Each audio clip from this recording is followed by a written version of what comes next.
Bienvenue à ce deuxième épisode de nos spéciales de la série Hors route où les quatre OG sur la route de l'horreur, pas OG non, parce que Jasmin n'est pas là, mais en tout cas, quatre gars sur la route de l'horreur.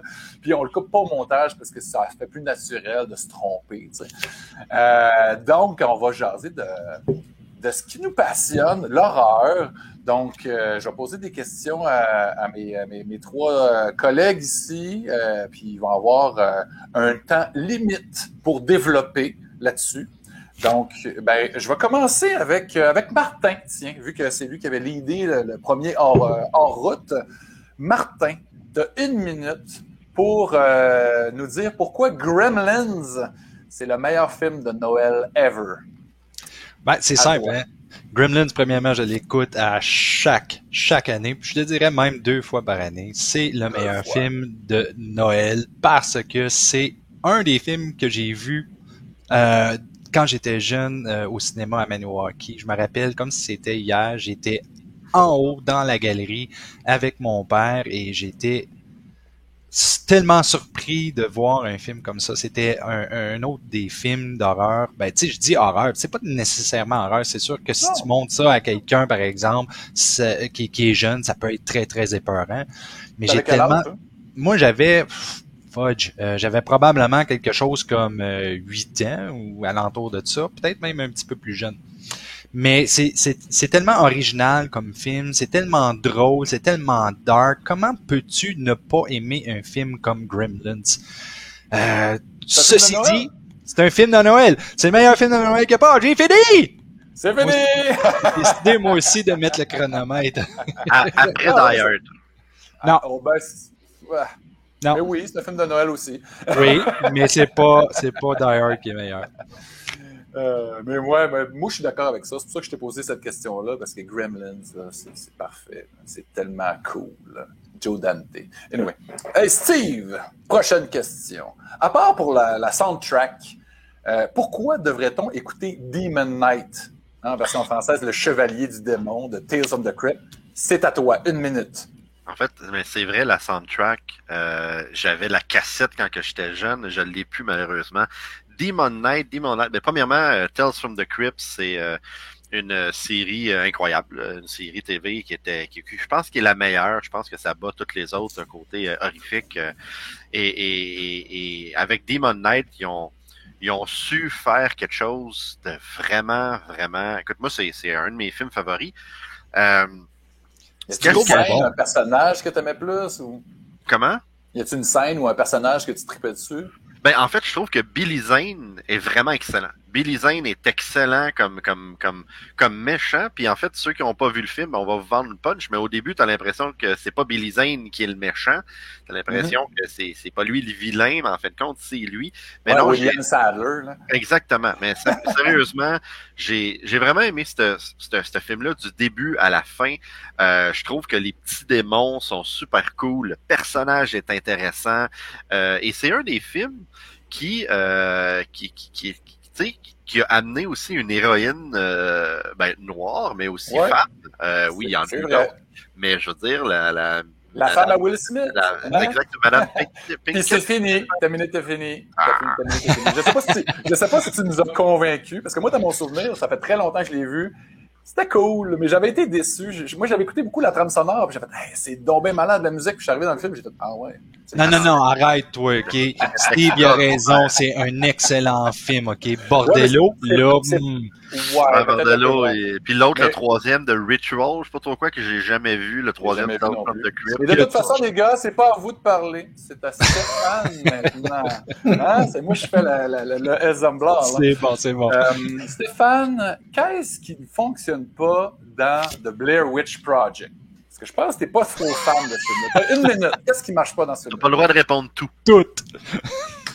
Merde. Déjà, ok, found footage de gueule, comme diraient un de nos amis. C'est plus que mal filmé. On s'entend, c'est vraiment pourri. Même moi, quand je suis en vacances, j'ai une caméra, je filme mieux que lui pour avoir des vrais trucs. Après, l'histoire, c'est quoi, en fait? t'as des trous du cul qui se baladent dans la forêt. C'est tout. Ben, c'est tout. Tiens, je prends moins d'une minute pour te dire qu'il y a des trous du cul qui se baladent dans la forêt. Alors, c'est pas le seul film qu'il y a une prémisse très mince, on s'entend. Oui, d'accord, mais là, tu n'as aucune lumière, tu n'as aucun rien. Attends, l'autre qui se filme avec la grosse morve qui coule. Je suis désolé. C'est la meilleure scène. Oui, c'est... Bah non, la meilleure scène, c'est la dernière seconde où la caméra est tombe et il se passe quelque chose, mais tu sais pas quoi. Mais voilà, c'est ça le problème. Il y a tout ça pour rien au final. Donc t'as un film qui dure trop longtemps pour rien, même s'il est court. Donc, voilà, ta minute est terminée. Okay. D'accord. Ben, t'as le droit à tes opinions. Moi, je l'avais vu au cinéma. Puis j'avais mais je suis tellement d'accord avec lui. C'est fucking plate, ce film-là. Je m'excuse. C'est de la grosse merde. Steve, toi, tu es un fan un peu de Blair Witch? Pas tant, non? Non, pas vraiment. Il y a très peu de fan footage qui viennent me chercher. Trollhunter en est un. Wreck en était un à Fantasia. Non, Wreck, c'est Cannibal Holocaust. Le premier. Oui. C'est mon meilleur. Ouais, même que ça m'a rendu à l'envers, ce film-là. Ça n'a juste pas de sens. Non, mais c'est une épreuve quand même. Ces films-là, ils étaient trash. T'sais, dans les années 70, ben ça, c'est 80, là, mais c'est des rape revenge. Ça en est un, à quelque part. Puis c'est pas joyeux. Hein? Les animaux, tu veux pas voir ça. Les tortures d'animaux, les meurtres d'animaux. Même si, apparemment, ils ont été mangés par la suite, par les tribus et tout. Mais non. Mais on n'est pas là pour parler de Cannibal Holocaust, parce qu'on est rendu avec Martin, deuxième question. Il faut que tu nous convainques de visionner Deadly Friend de Wes Craven, l'ami mortel. Ah ouais, 1 minute. C'est facile. Premièrement, t'as Wes Craven qui fait le film. There's no way que tu peux passer à côté d'un Wes Craven. Deuxième chose, t'as Christy Swanson. Christy Swanson, je suis tombé en amour avec elle quand j'ai regardé Deadly Friend pour la première fois. Et dès que je l'ai regardé pour la première fois, j'ai commencé à l'écouter une fois après l'autre. Je crois que j'ai moins écouté Deadly Friend une 50aine de fois dans ma vie parce que c'est vraiment... Oh oui, j'adore ça. Troisième chose, t'as un robot high-tech qui ressemble à Short Circuit, c'est-à-dire Johnny 5, et qui semble hyper intelligent. On prend son cerveau, on le met dans la tête de Samantha, qui est Christy Swanson. Christy Swanson devient une genre de zombie intelligente qui bouge sous forme de robot. Oui. Comment est-ce que tu ne peux pas aimer ça de Wes Craven?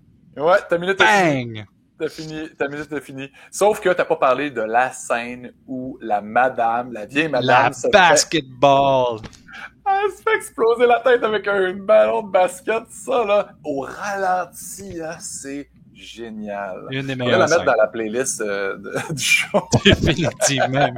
Il n'y a pas de playlist. Le show, il est disponible seulement pour le Patreon. C'est vrai. Ben, vous irez voir ça sur YouTube, la scène là, de la tête du basketball Deadly Friend. C'est juste malade dans la tête. Steve! Yes. Là, il va falloir qu'en 1 minute, tu nous dises pourquoi t'as pas aimé Henry, Portrait of a Serial Killer. 1 minute. Pourquoi t'as pas aimé ce chef-d'œuvre? J'ai détesté au plus haut point. J'ai détesté autant ça que j'ai détesté le film de George Romeo Martin, que j'ai regardé avec Stéphane, justement. Okay. Mais j'ai Henry, trouvé ça inintéressant, long, plate, ridicule. J'ai pas d'argument pourquoi j'ai pas aimé ça. J'ai vraiment pas embarqué dans ce film-là. Et je m'attendais à vraiment aimer ça, en fait, puis non. Et en plus, connaissant le personnage un petit peu, non, connaissant pas le personnage, je me disais, tu sais, c'est intéressant, un serial killer. Puis après, j'ai été lire, puis je me suis rendu compte que dans le film, il y a plein d'affaires qui marchaient pas. Je me rappelle plus c'est quoi, par exemple. Fait que c'est ça. Ça l'a pas fait. Non. Mais est-ce que tu étais un fan des films de tueurs en série en général? J'adore. Ouais, okay. Celui-là, ça n'a rien fait pour toi. Surtout les true crime. Hein? Moi, j'adore les true crime. True crime, OK. Mais c'est correct, tu sais, t'as le droit à ton opinion. Moi, je me rappelle quand j'étais petit cul, Gore Zone. Je pense que les premières images de ce film-là, j'ai vu ça dans Gore Zone. C'était tellement, ça avait l'air malsain, ça avait l'air tellement troublant. Puis quand je l'ai vu, ben j'ai été remué. Là, là, je je me suis dit, hey, c'est vraiment ça, un tueur en série. Là. On est vraiment dans sa tête. Là, c'est pas beau, c'est pas fin, c'est pas gentil, c'est pas sexy non plus. Hein. C'est pas Silence of the Lambs. C'est pas super bien filmé. Puis avec, non, t'as un grain de l'image dégueulasse qui te fait rentrer encore plus dans cet univers sombre et lugubre. Tu vois, moi, c'est le remake de Maniac qui m'a donné ce feeling-là. Ouais, ben là, t'étais dans sa tête, en maudit. Oui. Là. First person. Non, solide. Mais Stéphane, on s'en va avec toi. Une minute pour nous dire quelle est la meilleure scène du film original de la franchise de Texas Chainsaw Massacre, et pourquoi? Le premier film, 74, la meilleure scène. C'est une scène très classique en fait, quand Leatherface il prend la fille et puis il l'accroche à son crochet là justement. Non, c'est une scène ultra tendue dès le départ. Où en fait, tu sais pas que derrière le rideau, il va y avoir un truc gigantesque qui apparaît et qui chope la fille, qui l'accroche sauvagement. Il y a une goutte de sang qui tombe par terre, c'est tout. Tout le reste, c'est dans l'imagination. Donc, on se fait un choc parce que franchement, tu vois cet agresseur gigantesque, le mec, il passe à peine dans la porte tellement il est immense. Il a un masque, tu sais pas ce que c'est. Il a une tenue de combat atroce. Pour qui ne connaît pas, tu te dis oh putain, c'est pas possible. Tu prends un choc, mais vraiment frontal. Et la fille qui hurle en plus en pouvoir et qui se fait accrocher là, dans ton imagination déjà, c'est quelque chose d'inacceptable. C'est waouh, la violence à l'état brut, sans avoir de gore, et ça c'est super réussi. Ben, complètement.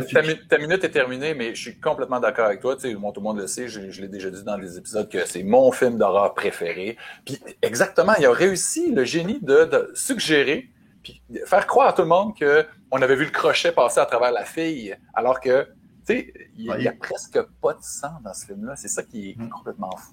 Est-ce que tu me permets de dire un petit quelque chose? Ben oui.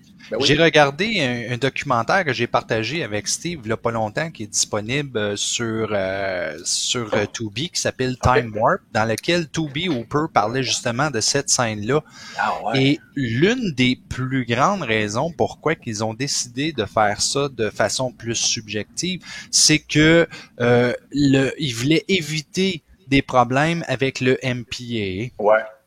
C'est une des raisons. Puis ça revient tout le temps, tu vois, des problèmes comme Jaws, où ce qui ont eu des problèmes avec le requin, qui a fait en sorte que ça rend plus, pas plus meilleur, mais ça donne plus de valeur au film. Ah, puis c'est ça parce qu'il y a personne qui va rivaliser avec ton imagination à toi. Tu sais, quand ça se passe dans la tête, là, tu sais, peu importe, c'est tout le temps pire de ce que ils vont te montrer. C'est ça qui est fou. Mais moi, je pensais que, Stéphane, t'allais dire la scène juste avant ça. Parce qu'il y a beaucoup de scènes iconiques, là, le souper, tu sais, il y en a, la petite danse avec la chainsaw à la fin.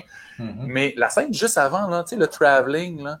Mais ça, c'est fabuleux aussi, Puis là, tu passes en dessous de la balançoire, puis là, la maison a grandi, elle vient avaler le personnage de Pam avant qu'elle rentre en dedans. À un moment donné, il faut choisir, mon gars. Ben, je sais, c'est génial.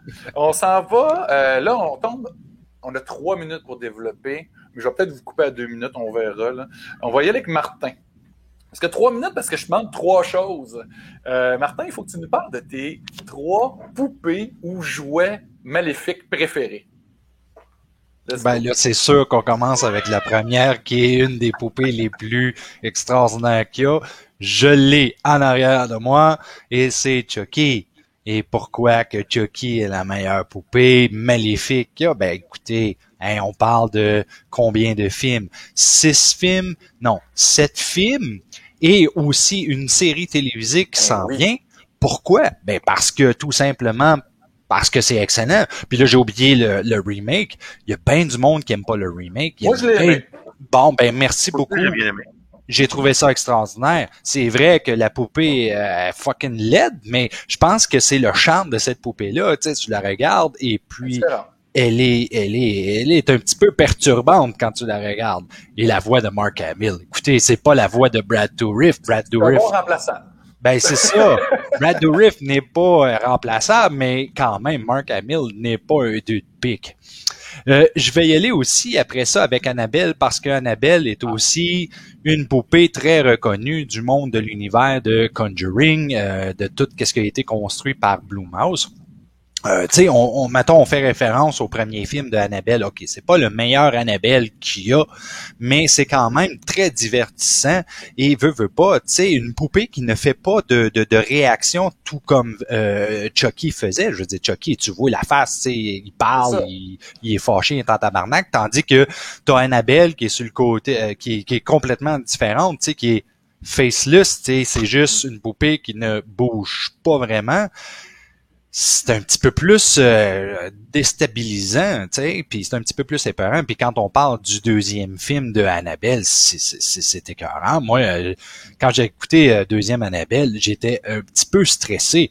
Et si je me trompe pas, il y a le troisième Annabelle qui s'en vient, parce qu'on s'en cachera pas. C'est quelque chose qui est populaire. Blumhouse est connu pour ça. Ils sont très reconnus. Là, le troisième que je vais parler, c'est quelque chose qui me tient beaucoup à cœur parce que c'est Full Moon. Yes, c'est ça que je pensais que tu allais dire. Puppet Master. Voilà. C'est quoi son nom, petit puppet, là? Blade. Lequel? Blade? Blade est une des puppets les plus reconnues dans l'horreur quand on parle de, justement, de poupée qui fait peur. Est-ce que Blade, il fait peur? Il fait pas nécessairement peur. Il est cool. Il est beau. Tu sais que c'est Blade. M'en crisse de Pinhead, je m'en crisse de Leech Woman, je veux moins Blade. C'est Blade qui est le fun. Si tu regardes Puppet... Le Pinhead de... Le Pinhead de Puppet Master, c'est celui avec la petite tête, avec les grosses mains. Là, pas Doug Bradley, hein? Non. Doug Bradley, c'est une autre histoire, ça. Une autre classe. Non, on parle de Blade de Puppet Master, de Pinhead de Puppet Master, excusez, qui est, je vais le dire vite fait, dans Puppet Master de Little Righteous, écœurant, dégueulasse, goralias. J'ai jamais vu autre chose que le premier Puppet Master. Là, je te dis tout de suite, regarde au moins les 5 premiers. OK. Ben, il faudrait amener, je pense que je vais peut-être m'abonner à Full Moon, le truc pour avoir le coffret là, de la totale. Ça vaut la peine. C'est un bon deal. Moi, je me suis abonné, je me suis désabonné. Ah ouais? Puis là, peut-être que ma blonde va s'abonner, elle, puis elle va commander 10 Blu-ray qui vient avec la subscription. Ouais. Ils sont smart. Puis, le package, là. Je sais que Martin, t'es un gros fan de ça, puis j'étais sûr que t'allais me sortir ça, sinon je t'aurais remis à l'ordre. Steve, on est rendu à toi. 3 minutes pour nous parler de tes 3 meurtres préférés de Jason Voorhees. Oh boy, les 3... Pas juste Jason Goes to Hell, là. Non, toute la franchise. Là. Les 3 meurtres préférés de Jason Voorhees, oh my god. Ben, je pense écoute, je vais commencer par un de mes préférés que je dis tout le temps dans Jason Goes to Hell. La fille dans la tente qui se fait couper en deux. Cette scène-là est extraordinaire. Après le deuxième, j'irai avec Jason X. La face, la fille dans le... L'azote liquide, whatever, qui est vraiment... après, je pense qu'on peut pas passer à côté du fameux sleeping bag, là. Justement, qui reprennent dans Jason X aussi, quand il tape dessus, qui est très drôle. Qui arrête pas, là. J'aime beaucoup Jason X, c'est très divertissant, sérieusement. Quand même, hein? C'est un peu un des mal-aimés, mais pour vrai, il fonctionne super bien. C'est parce que le monde, il aime pas ça, se faire sortir de leur zone de confort. C'est pas nécessairement ça, là. La seule façon que Jason peut être bon, là, c'est quand il est dans son petit camp, puis qu'il tue du monde, puis c'est tout. On va refaire le même film, puis ça va être bon. Mais là, il n'y avait aucun meurtre dans Jason Goes to Hell. Oui. Il a dit la scène de la tente. Oui, c'est ça. Non, je vais avec Jason Goes to Hell. Puis là, c'est là que se fait-tu d'entendre, c'est quel Jason? C'est qui a tué? C'est-tu Jason ou... Ton son est coupé, on t'entend plus partout, Steve. Oh non, on a perdu Steve. Non, j'étais sur mute. Accroché. Ça fait longtemps que j'ai pas écouté Jason Goes to Hell. Parce que tu sais, souvent, il y a des raisons. Christophe, OK, on va faire quelque chose. Ouais. Bientôt, il y a un vendredi 13 qui s'en vient. Oui. Vendredi 13 août. Fait que là, on va se faire un spécial vendredi 13 hors route. Ah, Fait que ça serait le fun, chacun, de regarder. Écoute, j'ai aucune idée, je viens d'arriver avec l'idée. On regarde tout. OK, on regarde tout Jason Goes to Hell. On peut. Okay? Et on revient sur le film. Oups, excusez. C'est vraiment obligé, ça? Puis on s'obstine pendant une demi-heure là-dessus. Ah non, ben, on va prendre des notes, puis je vais en avoir des notes. Ben oui. On en parle pendant 5-6 minutes, puis après, on parlera des autres Jason, puis de la série, puis tout. Non, ça rentrera pas dans une demi-heure. Un film, une demi-heure, ça va être en masse. Ah ouais? OK, bon, ben, film, une demi-heure, Jason Goes to Hell. Je suis game. Ça fait super longtemps. Parfait. OK. Bon, ben, ton temps est écoulé. J'aime le concept. Puis, justement, j'ai acheté, ça fait quand même quelques mois, le coffret. C'est une bonne occasion de quel beau coffret, en plus. Je vais pouvoir le déballer. Puis, il doit y avoir des extras. Ben oui. Unrated. Fait que là, je m'en vais écouter Jason Goes to Hell. Bye! Fait que là, on est rendu à Stéphane. Bon, la dernière question en 3 volets, Stéphane. Il faut que tu nous parles de tes 3 films de zombies préférés en 3 minutes. Oh la vache! Comment tu veux que je choisisse ça, moi? 3 films de zombies préférés. Alors, Dawn of the Dead. L'original, mais le remake aussi, je l'aime bien parce qu'il y a des scènes assez sympas. L'original, pourquoi? Parce que toute une époque déjà, le discours qu'il y a et puis l'idée déjà de se balader dans un mall et de tout fermer, se faire attaquer par des zombies et tout, je trouve ça totalement extraordinaire. Alors maintenant, les gens seraient blasés à voir ça. Ça paraîtrait vieillot peut-être, mais à l'époque, franchement, c'était une véritable tuerie. C'est pour ça que c'est culte. Tellement. Est-ce que tu as des scènes préférées dans ce film-là? Je te dirais quand il y a les bikers qui attaquent. Ça, j'aime vraiment bien. C'est un bordel monstrueux. C'est génial. Deuxième film, Le Retour des morts vivants, Return of the Living Dead. Alors ça, le premier, le reste c'est de la merde. Le premier j'adore ça parce que Brain, zombies, écoute, les zombies qui partent dans tous les sens. Tarman. Tarman, évidemment, c'est extraordinaire. Linnea Quigley. Ah ben évidemment, je l'ai en poster en grand dans ma chambre, à moitié nue. C'est évident, c'est magnifique. Écoute, c'était un de mes films préférés de zombies aussi. Donc, et puis les effets spéciaux sont complètement débiles. Et puis l'idée, tu sais déjà que ça va partir en vrille dans tous les sens. C'est extraordinaire ce film. La musique. La musique est extraordinaire. Tout est vraiment bon là-dedans. C'est comme le cochon, tout est bon. Mais là, je vais t'arrêter une seconde. Martin, j'ai vu ta face quand il a dit toutes les autres, c'est de la merde. Return of the Living Dead 2, bof, mais le 3, moi, je suis un gros fan. Et non, c'est de la pure merde. Je suis désolé. Tout le monde est contre moi sur ce film parce que vous fantasmez tous sur une gonzesse qui a des gros seins avec des trucs, des piercings un peu partout. Mais non, c'est de la merde ce film. Laissez tomber. Je vais revenir à mon troisième film. J'ai oublié ça là. Vas-y. C'est clair. Arrêtez avec ça. Le troisième film, je te dirais que j'ai ça va être dur. C'est très difficile, mais peut-être que j'ai du mal. Le troisième de Romero avec les militaires partout. Land of the Dead. Non, pas Land of the Dead. Day of the Dead.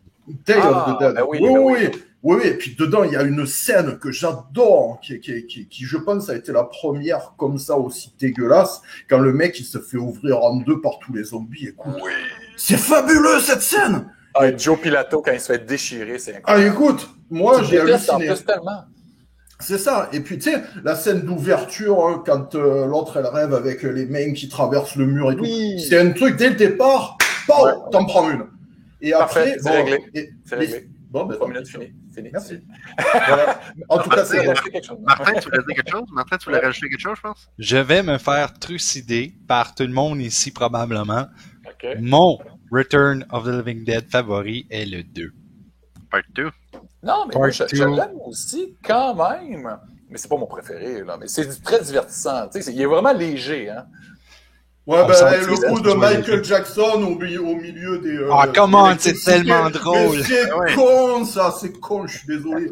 Et deuxième chose, je voulais rajouter deuxième chose, tu disais la scène favorite de Day of the Dead, on la connaît tous, elle est vraiment excellente. Saviez-vous à quel point que ça sentait fucking dégueulasse pendant qu'ils ont fait... C'était des vrais trips, c'était de la vraie viande et les gens devaient bloquer leur nez, les zombies devaient bloquer leur nez à chaque fois qu'ils reprenaient la scène parce que ça sentait la fucking merde. C'est genre que quand ils ont mis le make-up, ils ont dit « bouche-moi ça ici ». Ouais, c'est ça. Je vais respirer par la bouche. T'as-tu un film de zombies préféré, toi, Steve? Vu qu'on jase. J'aime beaucoup le remake de Night of the Living Dead. Je trouve que Sally a fait un excellent job avec ça. J'adore Train to Busan. J'ai adoré Train to Busan. Mais ça, j'ai jamais vu ça. Tu vois, j'ai adoré faut vraiment que tu le regardes. Ouais. J'ai vraiment aimé Train to Busan, mais je ne sais pas si je le réécouterai plusieurs fois. On dirait que c'est un film pour moi que j'ai vu. Moi, je l'ai réécouté une deuxième fois et j'ai trouvé ça tout aussi beau. Ah ouais? Ouais. Vraiment, j'ai adhéré à 200%. Le 2, beaucoup moins, mais franchement, le premier, vraiment de la balle. Il faut que j'écoute les deux, là. Ouais, j'aime beaucoup le remake de Night of the Living Dead et j'ai beaucoup aussi aimé le remake de Dawn of the Dead. Ben oui. Ça, là, les gens qui vont dire le contraire, là, c'est bouder son plaisir. Même si ils courent, les fucking zombies, là, c'est pas grave. Ils peuvent marcher dans un film, ils peuvent courir dans l'autre. Il n'y a pas de problème. Juste comme ça, dans l'original de Night of the Living Dead, le premier zombie qu'on voit, il court puis il brise le vitre avec une roche. Fait que... Ouais, c'est vrai. Voilà, c'est tout. La discussion se close là. Romero did it. Fait que shut the fuck up. On en a parlé de Romero un petit peu là, dans le premier hors-route, là. Diarrhée of the Dead. Moi, c'est vraiment pas mon préféré. Mais je pense que, même si Night puis Dawn, c'est des chefs-d'œuvre, je pense que D, c'est le plus excellent. Oh oui, D est excellent. Pour vrai, autant au niveau des effets spéciaux que là, Tom Savini était rendu à un sommet là, inégalé. C'est Savini qui était sur le D? Oui, me semble. Oui. KNB puis Savini. Puis Bob, le personnage de Bob, on n'a pas parlé, il est tellement cool. Il met son Walkman Sony jaune, puis il se rappelle qu'il a déjà été un humain. Là. Mais tu te rappelles aussi que Land of the Dead ont justement repris cette idée-là, ont commencé à donner une certaine intelligence aux zombies. Ce que je trippe pas vraiment, malgré que moi, j'ai bien aimé le film de... Non, ne le dis pas. Ne le dis pas, je sais ce que tu veux dire. D'accord, je vais arrêter de le dire. Jack Schneider! Je le savais qu'il allait le dire.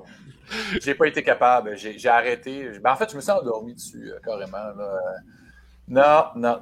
Je pense que j'ai vraiment des goûts de marde, mais en même temps, c'est ces goûts de marde-là que j'aime beaucoup parce que ça me rend moins difficile, c'est plus facile pour moi d'écouter des affaires qui est moins plate que The Witch.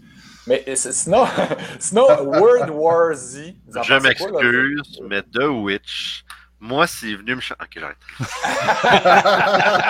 J'ai beaucoup aimé... World War Z? T'as aimé ça, toi? Oui, c'est très bon. Ouais, les scènes de zombies sont incomparables, surtout l'attaque d'Israël avec les hélicoptères, etc. Ça, c'est fabuleux. Le reste, franchement... et puis le fait de faire un découpage en 2 parties avec Brad Pitt qui se retrouve tout seul au milieu des zombies, alors qu'avant, t'as un truc mondial avec des millions de zombies. Mais ça, c'est un problème de production qu'ils ont eu, par exemple. Ils ont vraiment eu beaucoup de problèmes de production et c'est un des problèmes qui fait partie de ce qui est arrivé. Merci tout le monde. Bye. Patreon, 4$ par mois.